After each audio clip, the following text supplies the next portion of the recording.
Eric, welcome to the show, man. It's great to have you. Thanks for having me. So, uh, it's good to have you here in Utah, not in Washington anymore. So, we'll start with the family's origin story back in Washington. Okay. Give a little context about where you started or where the family started, and then where you're at today. So, let's start there with Doc. Yeah. So, my brother and I and my sister were fifth gen family business owners. It all started with John Doc Corliss, who was my great great grandfather.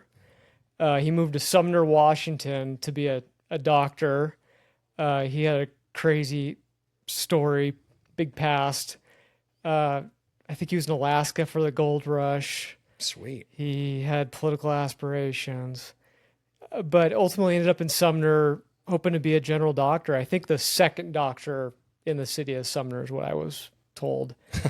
And he bought some land or homesteaded on land that had quite the gravel resource on it. And in Washington State, the way, and I'm not a geologist, but the way Washington State is, the geology of Western Washington, it's a lot of glacial till. It's material that was placed by glaciers, lots of great round rock, sand, this great, beautiful mixture that makes it incredible for sand and gravel production. You sound like a geologist, so I give yourself a little more I'm credit. not. Did he? I know this is like 100 years ago, but Yeah. did he know that it had like any of those resources? I don't think so. That's awesome. So, and we call one of our companies 1892 Capital Partners, and that's a play on about the time that he moved to Sumner. It was either 1891 or 1892. I think 1892 has like a better ring to it. I appreciate it. Even if you find out otherwise, I'd Yeah, stick with that brand. So, and then Henry Kaiser, who's this amazing industrialist, is coming through and building roads, and he needed a gravel resource. And the story goes that Henry built a gravel plant, a gravel processing plant on John Corliss's, our great great grandfather's property, to build local roads. And Henry did the work, and he left a gravel plant on great great great grandpa's property. Why did he do that? Was he just like, I'm done building roads, here you go? That is my understanding, and I've never really read up on Henry Kaiser, but We're turning into a history podcast. Yeah. I love the direction we're no, heading. it's fascinating. And we've got old photos at our office of this huge wooden structure that they basically would like hose gravel off the side of the hill and use erosion to process. It's unfathomable to me how they processed gravel back then, but they did it. And then, John Corliss, he continued to peddle gravel and be the local doctor. And so that was the inception of the legacy family business of. I think it's cool that he was a gravel. doctor, but still had like a little side hustle. Oh, he was into politics. He, he was one of the founders of the Washington State Fair. It's one of the biggest fairs in the United States. It used to be, when I was growing up, it was called the Puyallup Fair. Puyallup's a local city. And so, he was just, he's a Renaissance man. Yeah, he was quite the incredible figure. He's like what every guy on Twitter pretends to be. Yes. Like, good at politics, science, real estate, you name it. Yes, yeah. Okay. And what happened after him? Like, walk me through we're in Gen 5 or first Gen. Yeah, how much time do you have? We got an hour and a half, I guess. So, John, I think, had 4 or 5 kids, and I don't understand this part, but for some reason, my great grandpa was the only one that stuck around to be in the gravel business. The rest went off to college, is my understanding. One of them went, I think, to World War I, and had a rough go at that. But for some reason, my great grandpa, we call him Grandpa Tim. His name's actually Harry. Why he goes by Tim, I was going to say, I don't know. But for some reason, my great grandpa stuck around to continue the gravel business. And so that He was just kept doing the gravel business. yeah, and I don't think he was trying to set the world on fire, so I think he was pretty fiscally conservative, and so did not have, I don't think he had huge aspirations based on the stories that have been passed along to me. Yeah. Okay. And then, so that's Gen 2. Yes. And then Gen 3. Yeah. Is this the guy that, the guy without an arm? Yeah, it's Okay. my Grandpa Harry. Okay. Grandpa Harry. Yeah. So, sorry, that was a bad way to No, describe no, him, it's but it's true. I mean, great grandpa Tim, my great grandpa Tim, only had one child, and this was Harry. Which is so weird for that generation. Yeah. I still don't quite understand the story. I don't think my great grandpa and his wife were the stereotypical types, and but I don't quite have I never got the history on why they only had one child. Yeah. But they only had one child, and that was my Grandpa Harry. And so Grandpa Harry grew up in I think a family business environment. He's got, I'm going to get choked up here. He's got quite the story, his own story.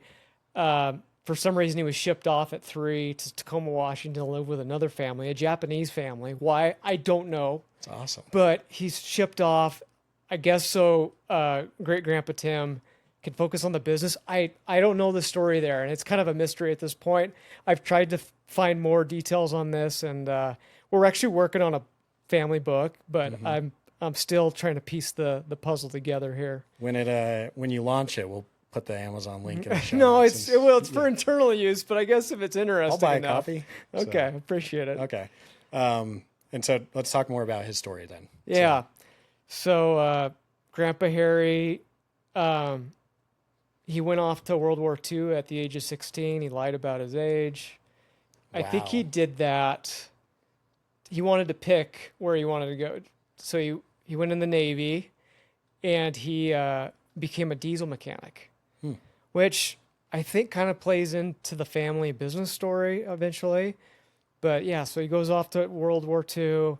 He's a diesel mechanic. I think on those, the Normandy beach. What are those things called? I'm sorry, I'm not a World War II buff. Not a geologist. No, not a World War II no. buff. Okay. But so Grandpa goes off to World War II. There's a gravel business that's still going on, and about the time he's about to come back from World War II, we've got this letter. Great Grandpa Tim writes to Grandpa Harry to say, "Hey, I think it's time to buy some mixer trucks, some concrete mixer trucks." And so we're going to buy 2 concrete mixer trucks. I'm getting goosebumps telling the story. Yeah. But we have a letter that's written on the back that's of awesome. It's written on the back of like this mixer truck flyer. And so that is the start of the concrete business. So it was sand and gravel, and now it's sand, gravel, and concrete. Okay. So he comes back from World War II, and then they start. Walk me through that. Well, and this is where the story gets really fuzzy for me. Yep. I think great grandpa and grandpa worked together for a while. I don't know how old great grandpa is at this point, but Grandpa Harry's coming of age. He's coming into his, he's 20s, 30s, and he's full of energy. I think he starts taking over at some point. I think great grandpa Tim taking more of a back seat. So this is the part of the story that gets really fuzzy for me between like 45 and 1960. I don't quite understand what happened. I kind of understand what happened after that. But, to cut to the chase, Grandpa Harry expands the business. We have, at this point, when he comes back from World War II, there's one plant. It's in Sumner, Washington. This is the original gravel plant. This is ultimately the original concrete batch plant. And then Grandpa Harry starts expanding, either via partnerships or just outright acquisitions in the Western Washington region, the South Puget Sound region. So he starts adding batch plants. He starts adding other mineral resources, buying land. And so the business grows substantially under his vision. And do you think it was there any reason for this, or he just liked expanding and was like, built like that? He's just, I mean, if he's, he's kind of famous in our area. Sweet. He's just had, I mean, he just had so much energy and grit and drive in him. And, I think there's he was a tough guy to get to know. I mean, I didn't know him really well growing up. He was great. He was nice enough to us, but there was always this pretty big distance between us as his grandkids and this mythical grandpa that we had. And so there was a certain amount of anger in him and just this, this drive, and, it came across as a little scary. Yeah. But what drove him, I don't quite know. I know I think he liked working, and whether he thought, whether he was a masochist and he just loved the punishment of it, or if he liked, because money didn't drive him. I mean, he was a very simplistic guy, never into material goods or houses or cars or anything. He was never into anything. So I don't quite understand what drove him, to be honest with you. Yeah. So. And he was working in the gravel pit as well. Like, he yeah, wasn't just like sitting behind a desk and. No, I mean, there's photos of him loading. Back then, you loaded a batch plant with cement, bag by bag. Now it's a vacuum system, but back then it was a lot of manual labor. And there's photo. He was a laborer. He was a worker. Yep. And even after he lost his arm, and we can get into that story. But the interesting thing is, I'll never forget. He told me once that the best thing that ever happened to him was losing his arm, and he says it got him out of the shop because he said, I love the smell of diesel. I love the smell of diesel. Not me, unfortunately.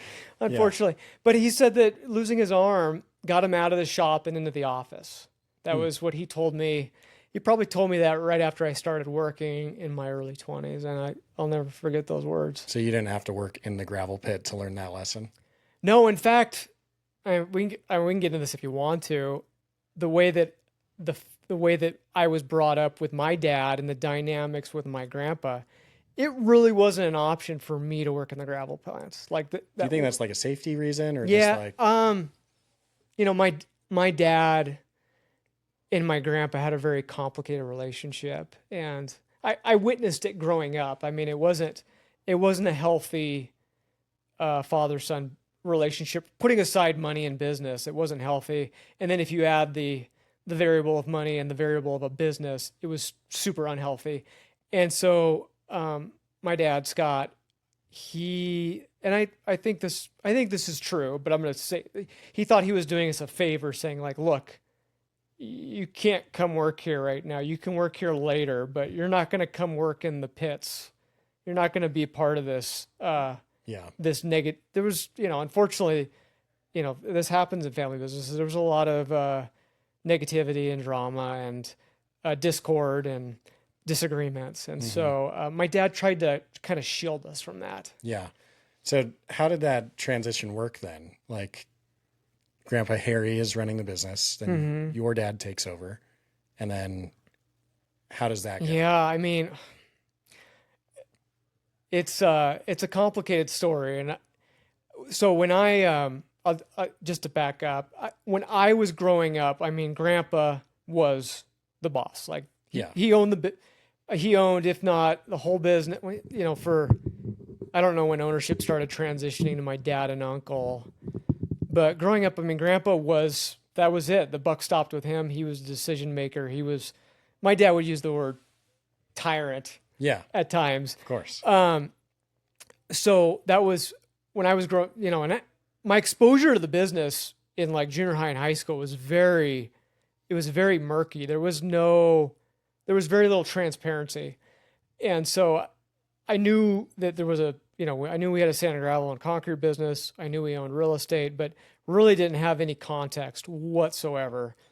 Sorry, I didn't answer your question.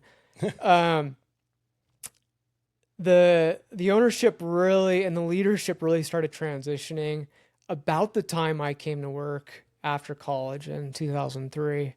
My grandpa quasi-retired in 2004. Okay. And how old was he? He would have been, I think, in his early 70s. Yeah. I think I'm getting that right. So when I came to work, Grandpa was still the boss. Yep. My dad Scott and my uncle Tim were employees. They had some ownership, but the say was with Grandpa. And then Grandpa started losing it. He started having mental issues, I think, in the mid 2000s. Mm-hmm. And so slowly started transitioning out. Yeah.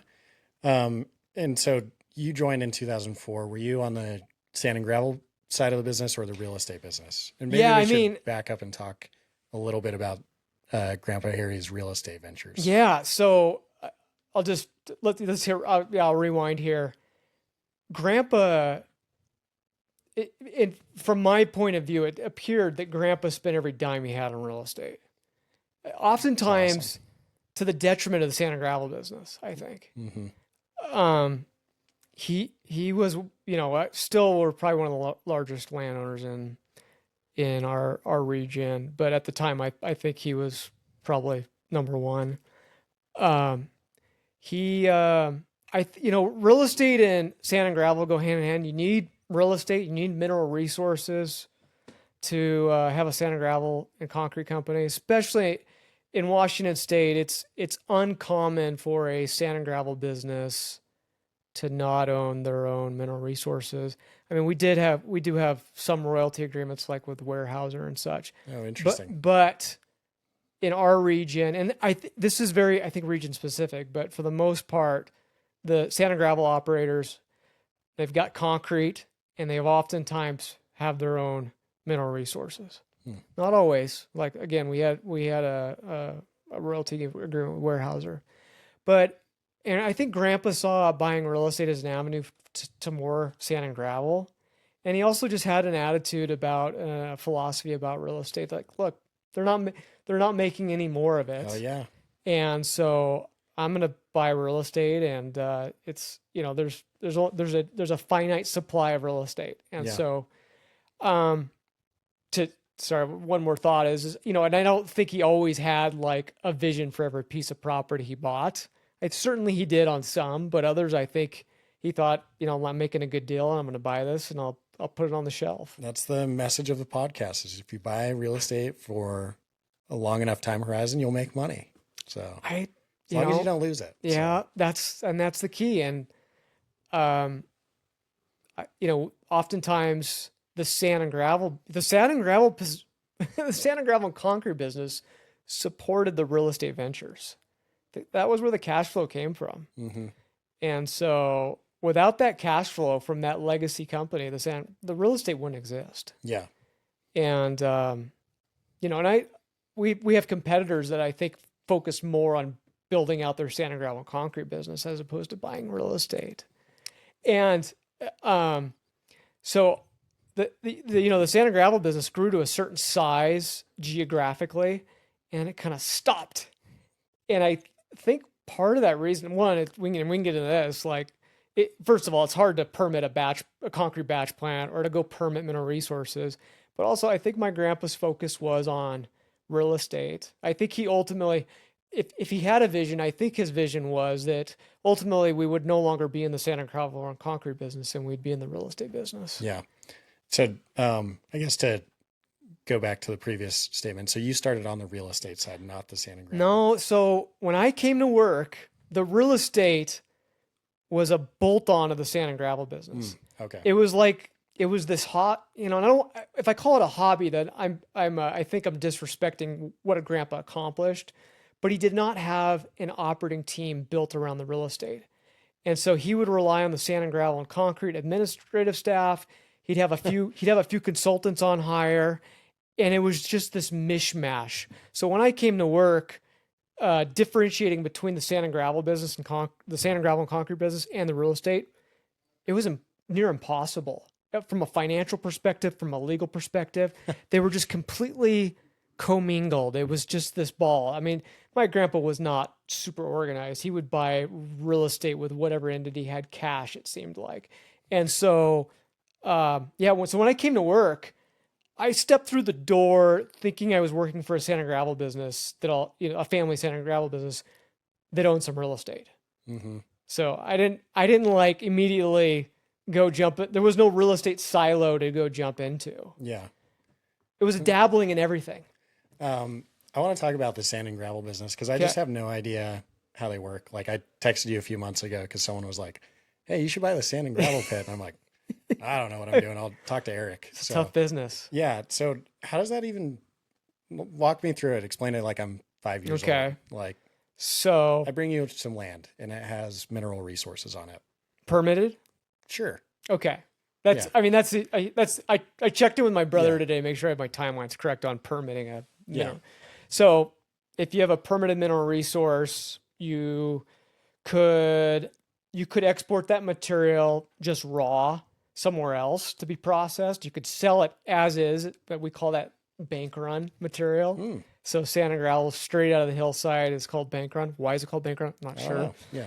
But if you've got a substantial mineral resource there and you've got some capital, you might put a crush and wash facility on it, meaning you are going to wash sand and gravel to make clean rock. You're gonna make certain specs of sand. You might also crush that material to make crush material that goes like in backyards or something. No, like maybe, but also as underneath an asphalt road. Like a base course material. Mm-hmm.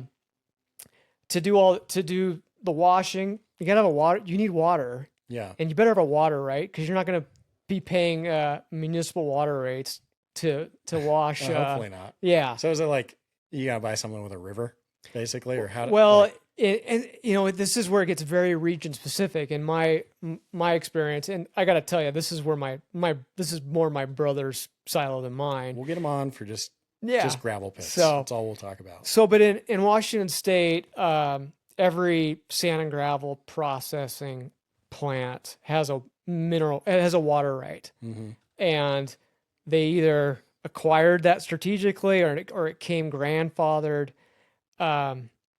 Sorry, what was your question? I lost it. So how does this really work? Like, what did you guys do out of all of those processes? Yeah. Did you do like a little each of them, or like? So we had when we ultimately fast forward when we sold the business, we had 1, 2, 3. We had, depending on how you count it, we had 4 crush wash facilities. We had 4 concrete batch plants. So oftentimes what happens is you put a concrete batch plant right next to your sand and gravel processing plant so that you can feed the gravel materials you need for the concrete right into the concrete batch plant. So they go hand in hand. So our operation consisted of mining material, feeding these huge crush wash plants. Yeah, I think so. You've got screens that are literally just shaking I've and seen those on TikTok. Yeah, before, you've got crushers that are literally crushing big rocks and the smaller rocks. You have wash going on. You've got material being washed, and this is all happening either autonomously with very few pieces of equipment or a ton of CAT equipment, depending on how your plant's set up. Yeah. And so we had, 3 or 4 of these plants across our region processing material. And then ultimately it's either delivered to customers like civil contractors as an aggregate product, or it's put into concrete and delivered in a mixer truck. Okay. Yeah. Yeah. Sorry, did I leave that part out? No, I just never really thought of that. The concrete just like shows up for me. Yeah. So I'm like, it's like magic almost. So, I mean, I don't want to the hard part is getting a permitted mine, processing that material. A concrete batch plant, pretty simplistic operation, assuming you have the gravel and a decent water right for the concrete batch plant, which you may or may not need. So concrete comes with its own other sets of dynamics and challenges. But gravel processing is heavy CapEx. It's an intense process. Harder business than real estate, I imagine. Yeah, I mean, safety issues, environmental issues. Again, CapEx. The amount of CapEx that we'd spend every year to do plant upgrades to try to make our, I can see the pain in your eyes as yeah, you say that. I mean, it's a tough business. So that leads to why you guys sold the business. Yeah, I mean, there's probably a good 3 to 5 reasons why we ultimately sold the sand and gravel business. It's a consolidating industry. How so? Like, because we're still building stuff. So, like, Well, what do you mean? Or it's getting consolidated by private equity? It's getting vertically integrated. Okay. Especially in our region. The cement suppliers, cement's the binder, it's the glue, it's made from limestone. Cement is different than concrete. Yes. For the listeners at home. Yeah. I grew up being scolded anytime I called concrete cement. Oh, yeah. The saying that I grew up with is like calling concrete cement is like calling a cake flour. Yeah. That was what my dad said that to us. I'm going to start saying that too. Please. So, yeah. We'll carry on the family legacy for you. Yeah. Okay. So, I guess continue the couple reasons that you decided to sell it. It's consolidating industry. Consolidating industry where you've got the cement suppliers wanting to be vertically integrated. They want to sell the cement, they want to sell the concrete, they want to sell the gravel. It's a pipeline, it's a conveyor belt of products that are interrelated. Mm-hmm. And ultimately the cement supplier, and cement's a very CapEx intensive business, much more so than gravel. So you only have a few key cement suppliers in a region. And they're oftentimes, not always, they're oftentimes these big international conglomerates. It's like Staker Parsons, Geneva here. Are those the... I don't know if Geneva makes their own cement or not. I'd have to pull up my phone. Yeah. My first thought is probably not, but I could be wrong. But Staker Parsons are they one of the vertically integrated? I'm not familiar enough. I'd be just guessing. Yeah. So, right. That was one of the reasons. Washington State's a tough state to do business in, especially we had 250 employees. Whoa, 100 huge operation. Yeah, 100 truck drivers, mixers and dump trucks. Lots of union pressure. We had a few near misses there with the unions. Mm-hmm. And there's some family dynamics at play also between my brother and I and our dad. My brother and I, Steve, I mean, we couldn't get along much better. We get along great. Good complementary personalities and values. But there's a whole story here, and it's not uncommon, but family businesses oftentimes have generational and cultural differences between those generations. The way that one generation thinks the business needs to run, the next gen might not see it that way, and they might have a new, fresh look at it. And we definitely experienced that with our dad. Okay. And, yeah. So you decide to sell. Walk me through what that's like, both the process and how you felt about it. Yeah. If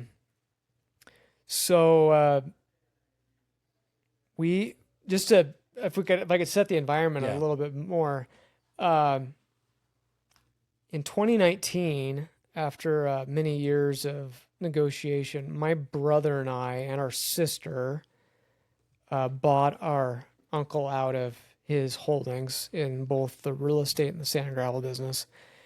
And the reason why we did that is because we thought it was probably the lowest hanging fruit, the path to keep the family business going another generation. There was there was a lot of commotion and chaos between our generation of Gen 5 and my dad and uncle's generation of Gen 4. And so we knew that our uncle wanted out. And so it took a couple of years, but we ultimately bought him out in April of 2019. Yeah. And then February 2020, COVID happens. Mm-hmm. And so it's a new paradigm for us. I mean, the markets go nuts. The EBITDA multiples start going insane. We're seeing kind of this frothy financial and economic environment. We are now, at this point, my brother, sister, and I are 100% owners of the sand and gravel business. We also bought our dad out ultimately at the end of 2019.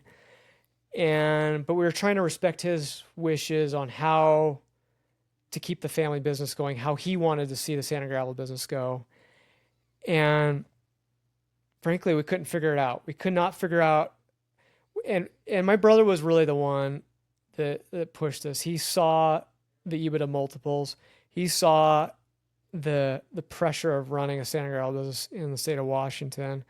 And, he made a very compelling case to sell. I actually resisted it at first. I said, Steve, let's keep this thing.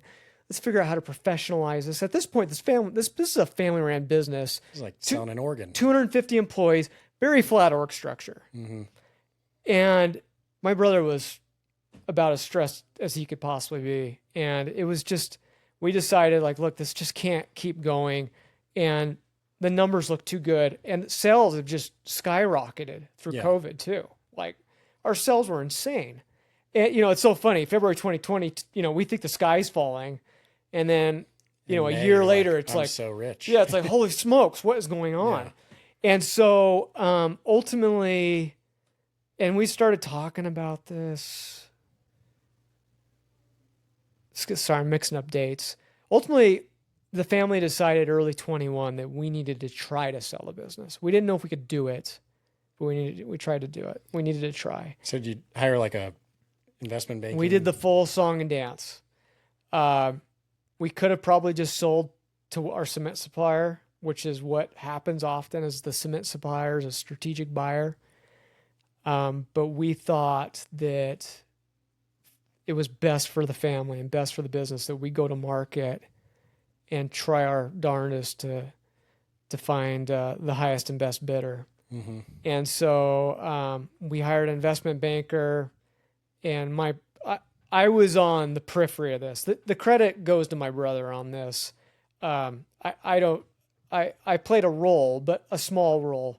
But there was, and it took a team. I mean, it took at some point we had to let our administrative staff know, hey, we're trying to do this because, you need to do a quality of earnings report. You gotta build these huge decks, and the investment bankers need all sorts of information. They gotta investigate the information.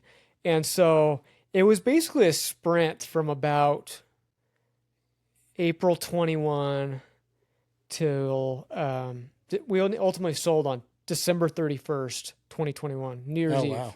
Yeah. So sorry, getting choked up here. We sold on New Year's Eve at like 7 a.m. Pacific time. And so it was a monumental effort by my brother and by our team to make this happen.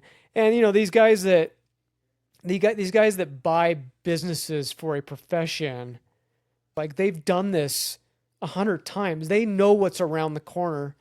This is new for us, and so you're relying on your investment banker, you're relying on your M&A attorney, and we're very happy with our guys and our talent. So don't get me wrong, but these guys that do this day in, day out, they're trained. They know they know what's coming. Yeah. And they're incredibly good at it. So it was very stressful negotiations, and it was down to the wire. We were also worried that, Biden, at this point, Biden's Green Book was out sometime in mid-21 or so. We decided, like, look, we don't want to risk Biden somehow getting his tax proposal in 22, and we sell in 22, and then we get hit with additional capital gains taxes. So it was imperative on us that was the goal we set, was 12/31, 2021. Wow. Ultimately happened. So we kept the land, we kept our mineral resources. So we sold the operating a business and the equipment on top of the ground. So, oh wow, okay, yeah, huh. So do you do like a lease back, or how? Yeah, it's long-term leases and mineral resource royalty agreements. and it's a very complex web of agreements. We're tied to them for a long time, really. The way that, so ultimately, there will be a day where we get. I can't say for certain that we get 100% of our property back, but we will get a majority of our properties back to develop. Wow. So, and that's probably, that's easily 50, if not 75 years. It'll be your last dance as a developer. I'll probably be in the dirt. No, So great. It'll be the next gen's problem to deal with. Yeah. Okay. So sell a company. Yesterday you described it as like selling an organ. Yeah. And I want to talk about the family dynamic of this because you were a little bit worried about kind of what would happen. So I want you to describe that. Yeah.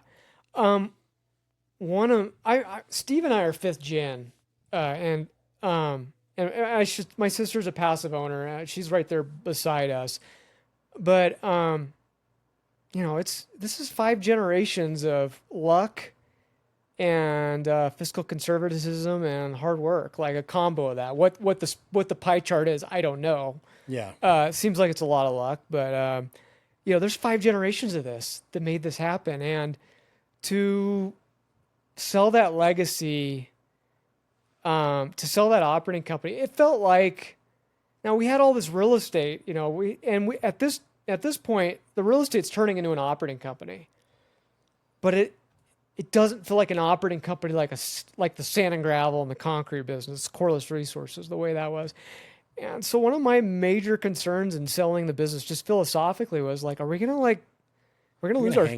lose our soul somehow? And not that we're selling our soul, not like that. Yeah, of course. Soul's probably not. Are we selling our heart? Yeah. Are we selling an organ? And are we going to recover from this, like as a family business? And that was a major concern of mine. And I don't think that's a reason to keep a business. I think that's potentially a bad reason, but it was a concern. It was an emotional concern. So how did you lean into the real estate business then? Because it's kind of sounds like maybe hodgepodge of real estate might be the wrong word for it, but like, yeah. How do you think about that transition? Well, and I got to say, certainly we are evolving today as a real estate development and investment company. We are very much in an evolutionary mode. But we've been in an evolutionary mode since 1892. No, I mean, when I came to business, or when I came to work in the business out of college, the real estate was substantial, but it was disorganized. And my grandpa, I don't think really had any aspirations to like build an operating business around it. He was having fun with it. But about 2010, we got into some bad JV deals, pre-recession. Recession hits in these JV deals, and the crap hits the fan, and it's like, oh my gosh, like this was a bad decision in these JV deals. And it was at that point, it was kind of like, okay, we need to build our own talent around our real estate. And to clarify, the JV, you guys were silent partners? Yeah. Okay. We're kind of, we brought the land of the deal, but we're along for the ride, more or less. We had some power in the operating agreements, but not enough to sway things. And so we were more or less in the passenger seat. And so about that time, we went, oh crap, we got to start building a team around our real estate. And so this is about 2010. Mm-hmm. 2009, 2010, we formed a company. At the time we called it, I think this was my name. I can't remember if it was mine or another guy that was working for us, but it was Canyon Creek Company. Why it was named that? Sounds like a mortgage company. Yeah. Well, the funny thing is there's a cabinet company called that. And so so eventually that becomes Corliss Management Group. Yeah. So, but 2010 was kind of the start of us trying to build talent around our real estate. And we had an amazing springboard given the real estate assets we already had under ownership. So it wasn't like we were starting from scratch. Yeah. So I just kind of wanted to lay that groundwork. So when we fast forward to selling the sand and gravel business, the real estate's an ongoing business. It's going to become more of a focus now because we're no longer going to have 250 employees. That's, the majority of that's sand and gravel, and let's say 20 of that's real estate. But now the focus is going to be real estate. So I don't want to mischaracterize like, okay, we sell the sand and gravel business. Now we're getting serious about real estate. We were already serious about it. It's just that our attention has, shifted from trying to balance a sand and gravel business and real estate to just pretty much focus on real estate. And so Steve was leading the sand and gravel business. Yes. And at what point did you kind of diversify and say like, I'm the real estate guy? Was that like That happened early pre-recession. 2010s? Okay. Yeah, and I just by accident, I bounced around the company like a pinball. I did every administrative job in the business. I bounced around trying to find my place, and ultimately ended up focusing on the real estate just by chance, and also started dabbling in like estate planning and started getting involved. Like, oh, this is how an LLC works, and this is why they work. This is how you structure real estate ownership. And so I started kind of getting way more involved in the real estate about that time. Yeah. I was still somewhat involved in sand and gravel. I mean, even through the sale of the business on a very high level, but not the way my brother was. My focus was more on the real estate. Okay. So, and I want to talk about Sunrise, the master plan community. Yeah. So let's talk specifically about that, and we can get back into the other stuff. But so one of the major real estate acquisitions that my grandpa Harry made was a property we call the Sunrise. Sunrise is a master planned community. To compare it to Daybreak is a little bit of a mischaracterization. I mean, Sunrise is technically a master plan community, I think in a lot of ways like Daybreak is legally, but it's a sliver of the size. It's 1,500 acres in totality. So small. I mean, well, when people think about master plans, especially Utah folks, or even in our neck of the woods in Washington, there's some big 10,000 acre master plans out there. That's like incomprehensible. Well, it is for me too. Yeah. Like I can't imagine it because we can barely handle this 1,500 acre master plan. I'm working on 1,500 square feet units, like 10 of them. This is a big one. Yeah, so. So Grandpa Harry bought in as a partner, more or less a passive partner, in the mid '90s into Sunrise. And Sunrise at this point had a professional development team. He was one of 17 partners. They had a grandiose plan, grandiose marketing plan. I mean, this was a legit, at this point, probably state-of-the-art master plan community in Washington State. And Grandpa bought in as a partner of one of 17. And then I don't quite know what happened. I think they ran out of cash, but all of a sudden 3 years later, he owns the whole thing. That's awesome. So he bought them all out over 3 years. I mean, this is Grandpa. This is how Grandpa operates. And the thing that attracted Grandpa to Sunrise was that it was right next door to one of our sand and gravel plants. And so convenient. Yes. And so he saw Sunrise as a gravel resource, as a mineral resource. Wow. And so back in those days, you could get away with grading without a permit. Who's going to catch you? Yeah. There's like three cops in town. Now you get thrown in jail for what Grandpa did. Yeah. You'd be killed. So that was what originally attracted Grandpa to Sunrise. And so he developed plats in Sunrise. So ultimately Sunrise today at full build out, it'll be about 5,200 living units of single family and multifamily. And hopefully we will get some commercial built. We have entitlements up to 300,000 square feet of commercial, which will probably never happen. I think that's way too much for our area. But so Grandpa worked his way through parts of Sunrise and built a lot of lots and sold to home builders. And but when I started getting involved in Sunrise, we still had, I think we were only halfway finished, if not that. So, And so the plan from 1990, how similar is it to today? Is it like exactly the same? Like what's changed? Great question. So, I'm a bit of a historian because I've looked at pretty much we've got, I, I've put together every banker box of Sunrise files that we have, and there's probably 40 of them, and I've looked at through them all. That's so fun. Yeah. So but Sunrise was originally going to be an employment-based community. And so there was going to be a whole industrial section of Sunrise.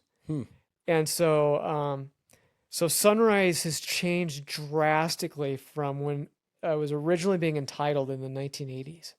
So when Grandpa bought it, I think it still was going to be, I'm screwing up this abbreviation, but it was going to be an employment-based community with industrial and housing. And so this idea that people are going to live and work in and play. Yes. Live, work, play. Yes, yep. Exactly. And so I think it was around 1999 or 2001 that it shifted from this employment-based community to this master plan community. So the entitlements completely shifted with my grandpa and a few consultants' help.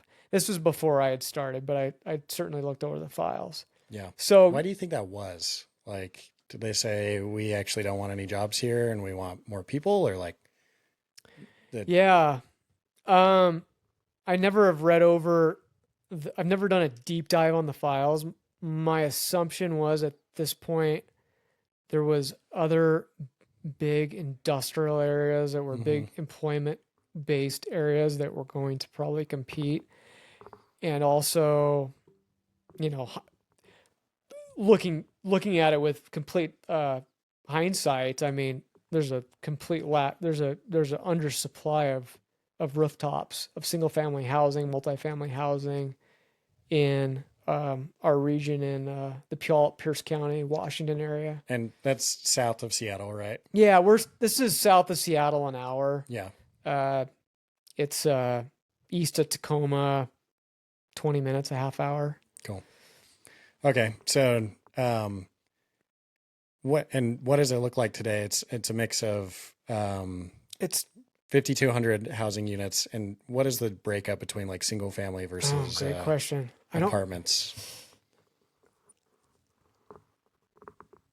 There's probably, and we don't know. There's other apartment owners in fact, we don't, none of these numbers I'm going to talk about we own. There's probably 700 or so apartments in Sunrise right now. So did you build those and then sell them? No, we sold. Okay. I mean, at certain points, Grandpa had to sell land to make ends meet. And sometimes he did okay on land sales, and sometimes he, gave away the farm, so to speak. So there's probably 700 multifamily units in Sunrise right now. And there's probably, I'm doing bad public math here. There's probably 3,000 single family homes in Sunrise. We personally, our ownership, we have about 1,000 single family lots left to develop and about 700 or so multifamily units. And then we have 180 under construction right now. Sorry, there's a lot of it's a moving parts. Yeah, it's a matrix of adds and subtracts, and we have it back at some way. And in Sunrise, you'll build apartments, then you'll also build some houses, and then you'll also finish some lots and sell them to home builders and paper them. So how do you decide? Like how do you decide what's next? Yeah, we've done it all. I've done it all at this point. I've developed lots. We've developed lots and built homes on them under our own brand and sold the homes. Like Corliss Homes? Or it was we went through a couple iterations. It was Beverly Homes first, and then it was Corliss Homes, and we did that through the recession. We also did JV home building with another home builder. We sold paper plats. We've sold rough graded, engineered, entitled plats. We've done all. How do we decide on what to do? It's often the economics of the market at that time, and it's taxes. There's a huge swing between being an investor and selling paper lots and finishing lots and selling As a as dealer. a dealer and paying income tax rates. So, and also, and this has been my experience since certainly through COVID. The national builders will basically pay you. They'll basically pay. How do I explain this? They'll buy paper lots and engineer them, or they'll buy those from us, and they'll basically develop at a 0% profit. All they want's the lots. That's what we've experienced over and over. I was telling Jack about this today. It's like they just can't, for structural reasons, buy unentitled stuff because they have to build so quickly. And they seem less concerned about having margin in their land. Whereas for us, if we're developing lots, we'd love to have a 25% profit baked into that development, because who wouldn't? Well, and that's what we shoot for because of the perceived risks we see with development. And so, yeah, that's kind of the equation. That's the formula that we play with as we move through Sunrise, plat by plat.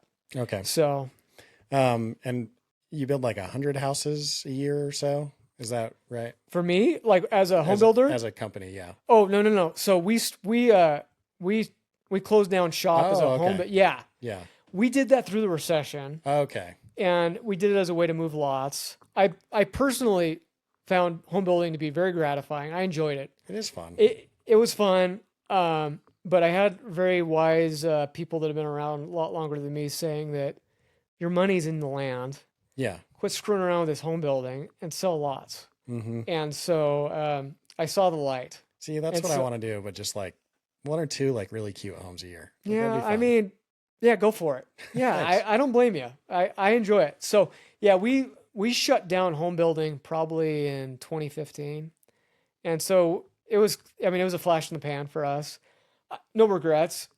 I think it was fun. I think we learned a bunch. I think we probably did okay financially. Yeah. But since then, our MO has been either selling finished lots or paper plats engineered, and then also building apartments. And I want to talk about how you look at apartment communities, because you guys self-perform on construction.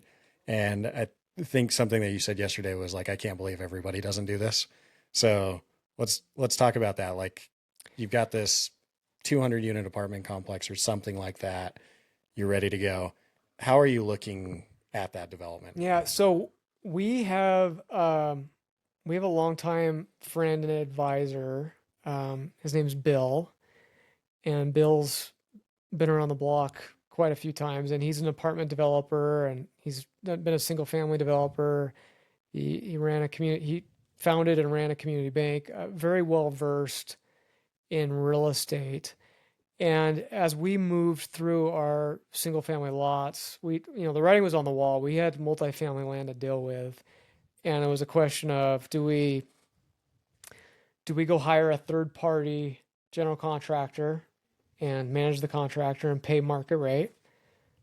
Do we try to spin up our own construction company and build our own apartments, or do we team up? And we ultimately decided to team up. And so we are trading equity with Bill to build at quasi pretty much cost.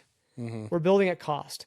And so we're basically running a small general construction company under our rooftop for these apartments. The great thing about Bill and his family is we have an alignment of values. It's about long-term cash flow. This isn't about flip. No, there's nothing to flip into. We want steady, stabilized, reoccurring cash flow. And so. And how do you finance these? Like, you have all this land. Are you just borrowing against it and building? Or are you injecting some more cash? Like, yeah, we're in a unique situation where we are self-funding these, and so basically Corliss is lending to the joint venture partnership at a reasonable rate that we feel comfortable with to finance construction. Ultimate goal is to put stabilized permanent financing on them. This is a dream.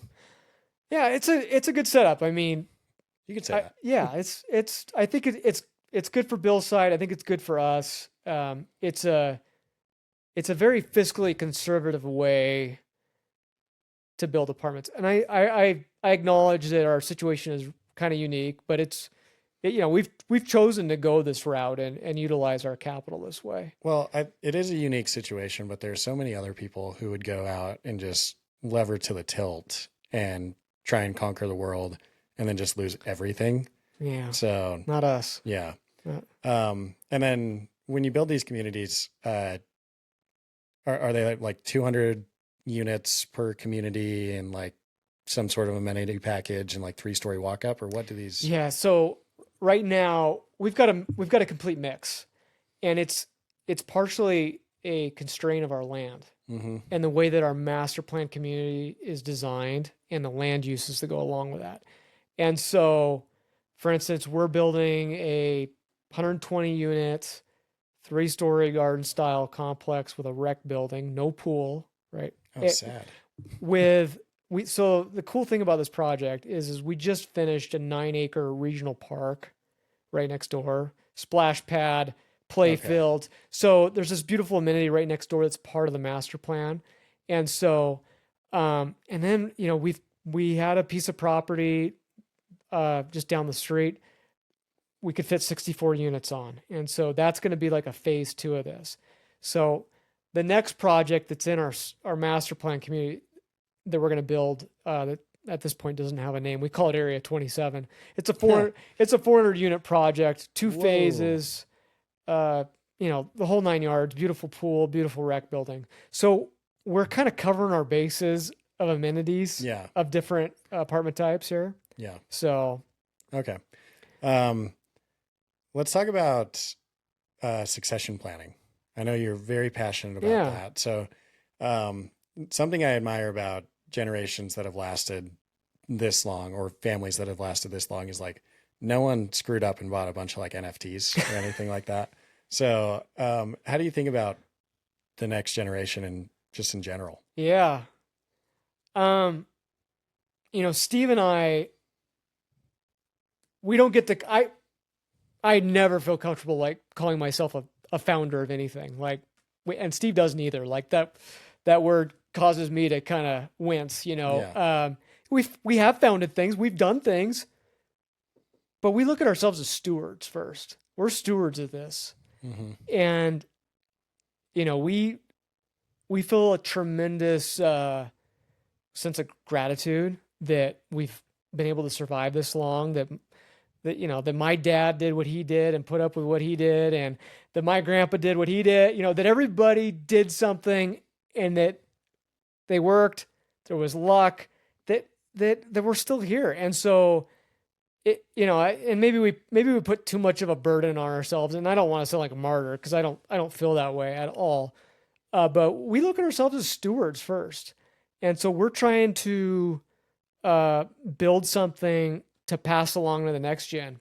Now, I wanted to come work for the family business. I had other interests, but I ultimately knew from a very young age, like, come hell or high water, I'm going to end up in that family business. And if I had something smarter to do, I would have gone and done it, but I didn't. This is what I had. This was my vision, was to come work for the family business. There was nobody putting real pressure on us. Other than my dad. I'll never forget, 8th grade or so, Dad just kind of said, look, you guys are going to own this thing someday. Somehow, and I didn't even know what this thing meant, but he did say those words, and he's like, be good students, don't screw up, and, just try hard. Like those were kind of the words. And those words stuck with me. But as far as like how we look at it for the next generation and like what does succession planning mean, we are still trying to figure that out.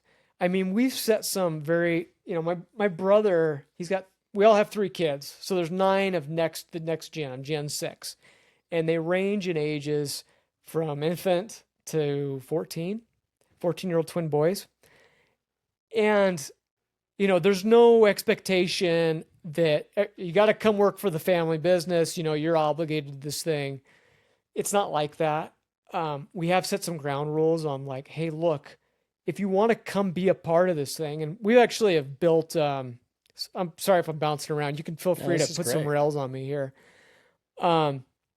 We actually built a kid's book about the family business and the family history.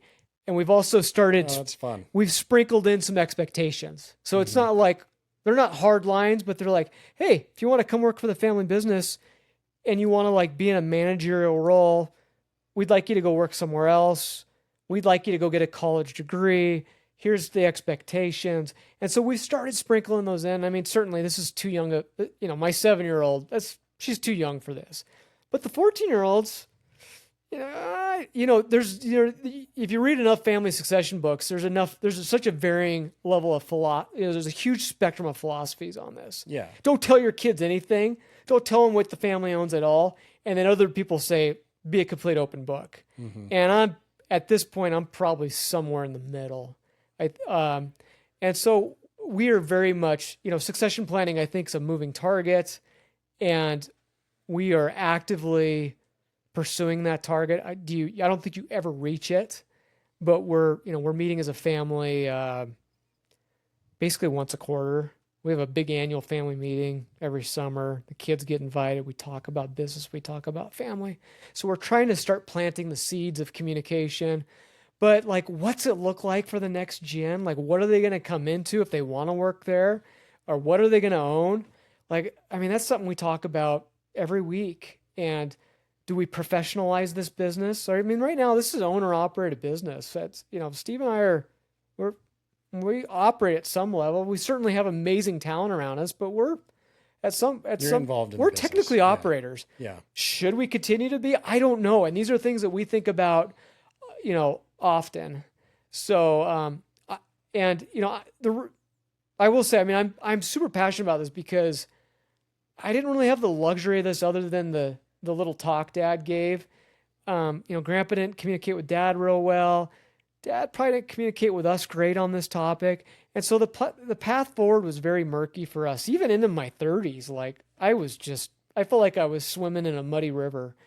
And so I'd love to provide more, I guess, clarity and hopefully opportunity for the kids to either be a part of the business or just be good stewards of this thing. Yeah. And just be good stewards of society and of the United States. So if they do want to get involved in the business, is it like, what does the career path look like? Do you start as a laborer and then work your way up, or you? I think it's too soon to tell at this point. Yeah. I mean, we're going to have to deal with this soon with the 14-year-olds, but I think beyond what I described as far as like, hey, look, if you want to be in a management role, we want you to go work somewhere else. I mean, that's the only message at this point. And so we're evolving so much. It's tough to even envision like what are they going to run into? Like, what are they going to be a part of here? So, all I could say is we're meeting. We've got a family business advisor that we lean on heavily to help facilitate these conversations.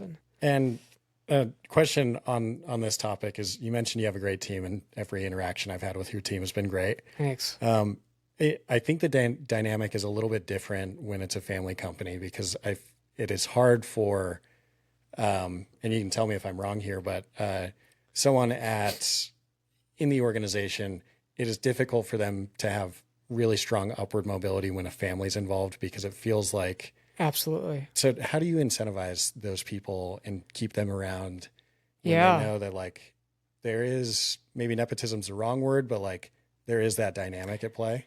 Yeah. I mean, there's definitely a ceiling in our organization right now. And we're so tightly owned. We're not really built to share equity right now. We haven't figured that out. And that's not something I think we're prepared to do in the near future. I think we're a good company to work for. I think we have good values and good culture. I think Steve and I don't consider myself a great manager of people, but I think we're fair. And I think our vision and the opportunities that are in front of us are exciting enough that it keeps people excited. I mean, I think our situation is the assets that we own and the way that we own them and what we have as our pipeline is so unique that I think it keeps people appealed. And, I think we're pretty good employers. I mean, we did this as a sand and gravel business, and now we're doing this as a much smaller real estate business.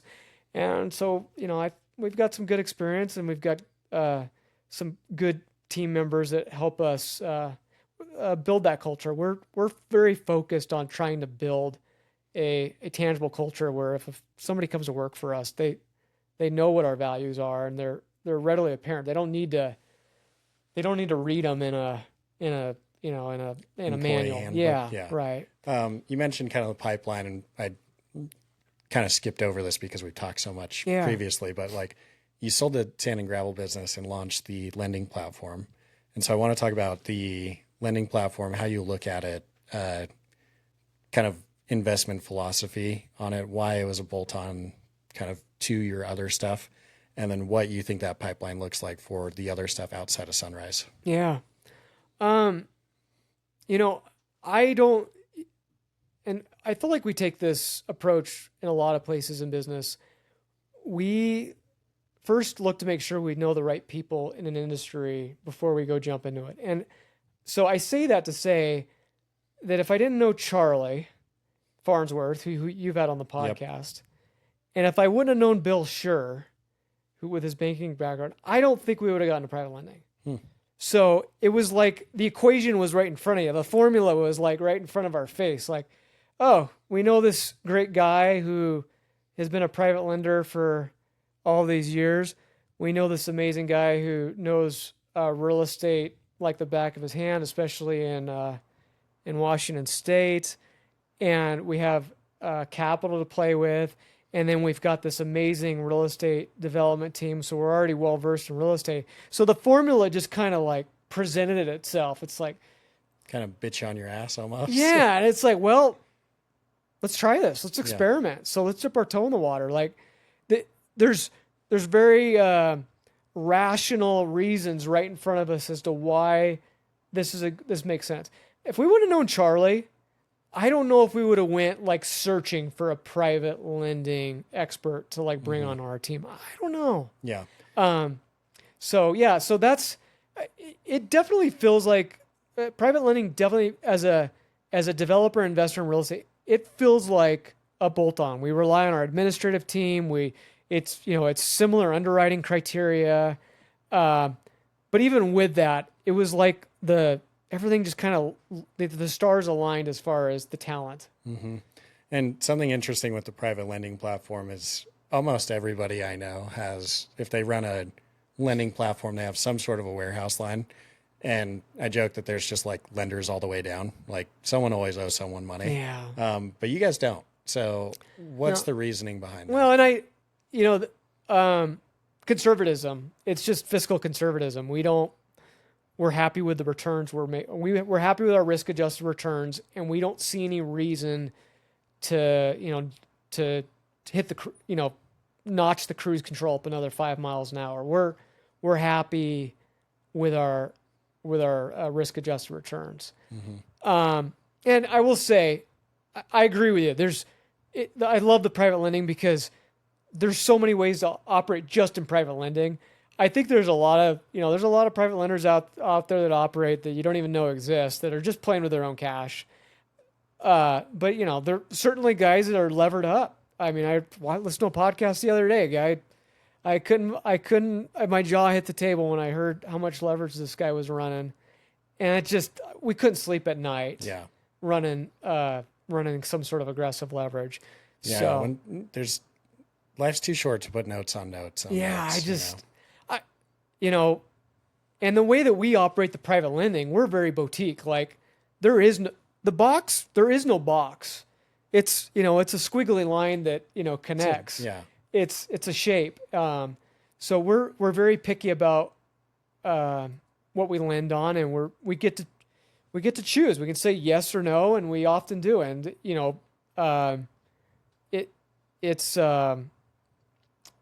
we follow our gut instinct often on what we lend on. Is there like a specific asset class that you really like lending on? And like, is it housing, retail, industrial? It's funny.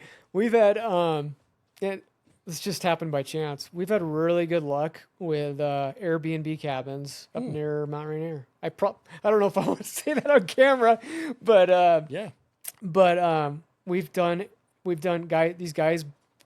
There's these people out, these investors. They build these cute little Airbnb cabins on Mount Rainier. I think they're Airbnbs. I think some guys, they're Seattleites, I think, that buy them for little vacation homes. Yeah. And they never seem to have a problem selling. They constantly move. So it's a little comfortable niche. I mean, it's not a very big part of our portfolio, but, and then, we'll do bridge lending on land. We do fix and flips, fixer uppers, specs.